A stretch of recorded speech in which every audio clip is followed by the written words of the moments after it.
Bismillahirrahmanirrahim. Dear members, Assalamu alaikum. First of all, I am thankful to ICAP management for giving the candidates this opportunity to interact with members and to share their views and ideas. Dear members, my name is Waseem Ashfaq and I am member of ICAP since 1994. I completed my articles from Fort Road, Sopsumaro, Lahore office.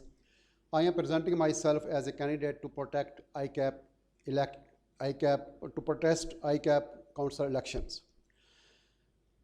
In past, I was engaged with ICAP to provide certain services as follows.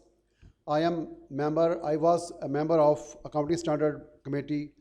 I was member of Technical Advisory Committee, member of Benevolent Fund Management Committee, and member of Economic Advisory and Government Relationship Committee. I was also a paper examiner for some time and also worked as a senior invigilator for ICAP examinations for many years.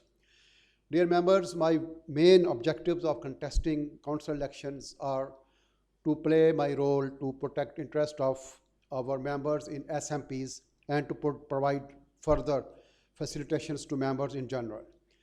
Dear member, I want to convey you my views on broadly 4 type of matters which I want to share with you that are highly important to address, which are A, over-regulation of members and ICAP, B, protection of SMPs, C, facilitation for members and reforms. Now I will share my views related with each of these matters. During recent 2-3 years, there is a great confusion that who is the real regulator of our profession, where government bodies are also approaching directly to other firms on certain matters. In my views, ICAP should be the sole regulator of the profession and its members. We should make effort that how we should restrict direct access of such government bodies on to the other firms. Number 2, members are now being over-regulated by making them to sign various type of forms and declarations as a prerequisite to get a practice certificate or its renewal or membership. Number 3, quality control program has emerged into a threat for members. It is highly important to reassess the objective process, quality and impact of QCR program onto the audit firms, especially with viewpoint of SMPs who cannot bear the cost of its adoption and implementation of its requisites. It should be a supportive program instead of punitive program. There is a dire need to explore why the framework failed to unearth issues of certain PICs and LSCs which have been recently made to public. Recently, a member has been granted injunction by Apex Court on his QCR status for having certain weaknesses in the QCR framework. We should think about it seriously and make corrective measures. Number 4, practice review and support program has been introduced for non-QC rated firms. These non-QC rated firms normally are those firms who are either small practices or newly established firms. I believe that ICAP should consider need of enforcement of this program, which should be only a supportive program instead of causing undue rise in expenditure and punitive actions. Regarding protection of SMPs, dear members, I feel great concern about the growth of SMPs. Our members in small practices are facing a lot of problems and those problems are growing day by day. I believe that sufficient serious attention is not being paid to address the problems being faced by members, especially by members in early years of their practice and who are running small practices and trying to earn a reasonable bread and butter from their practices. Respected members, I was not well aware of problems of practicing members until I myself started my own practice. I have personally experienced that how all these problems affect members in SMPs. Dear members, in my views, our specialty being chartered accountants is our knowledge about accounting and auditing subjects and not economics, taxation or corporate laws.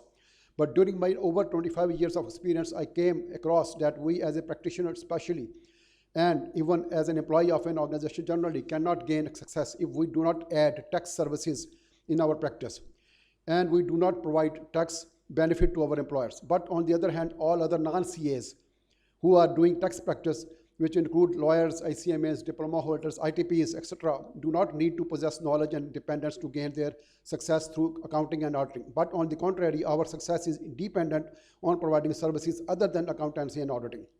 We need to think about it and explore how we can gain success in our accounting and auditing practice. It also means that we should explore various possible avenues which we should discuss at government level to increase the involvement of accounting and auditing requirements at various places. Dear members, I have certain ideas to share with you to benefit the SMPs. Number one, we should explore various possible avenues for professional services exclusively for SMPs with legal cover. We should determine and enforce minimum fee structure for various types of audit services through legal support. We should have a limit on per partner audit clients of listed and large size entities with reference to their collective turnover.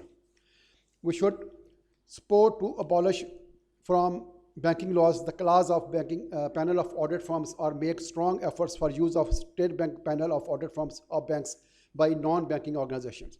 Members should be allowed to register as practitioner in as many firms as they desire without charging any practice fees. In my views, a member should not be required to obtain practice license by paying separate fee to do practice. Every member who intends to do professional practice should do this just by informing ICAP about his intentions to involve in professional practice.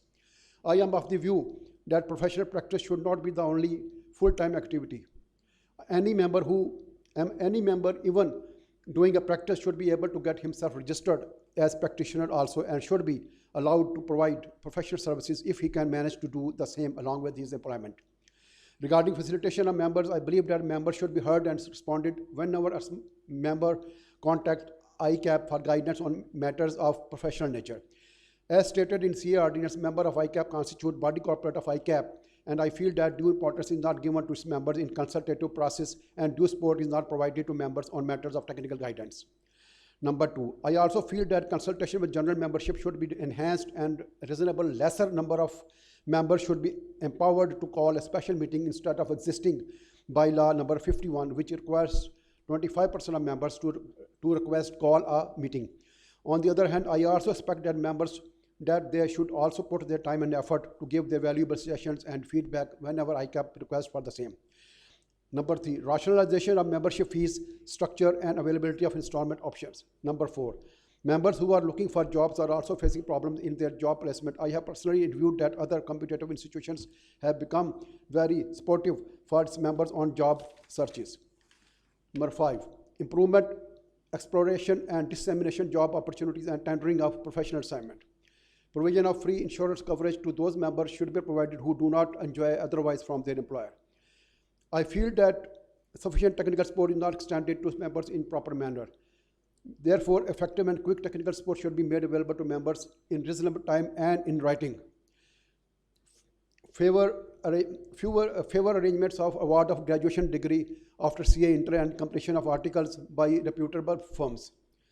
Provision of full-time to overseas chapters members to enhance image of ICAP internationally.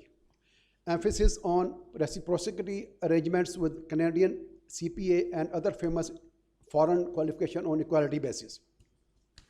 Regarding reforms, I have few points to discuss. Number one, rule of restriction of one firm, one seat in council should be there and to contest beyond 2 terms. With the increase in membership, I feel that there should be substantial increase in council seats. I am in favor separate council seat for Islamabad at first stage and at later stage increase in council seats in other regions and in proportion with membership. Standing committees of ICAP should consist of only elected members. It is only possible when we increase the number of council seats. ICAP is to merge as an educational institution rather than just an examination body to assume responsibility, control over CA education quality and cost. ICAP should keep an eye on increasing fee structure of rights for its purpose. Now, dear members, I believe that the only solution to raise our voice in council for the betterment of members, especially running small practice, is to elect maximum number of those members who really know the problems of SMP and those who really want to solve the problems and those who do not have any personal benefit motives behind the elections. At the end, I would request you all that if you want to protect the members in SMPs and want to bring ease for our members, please vote and support me.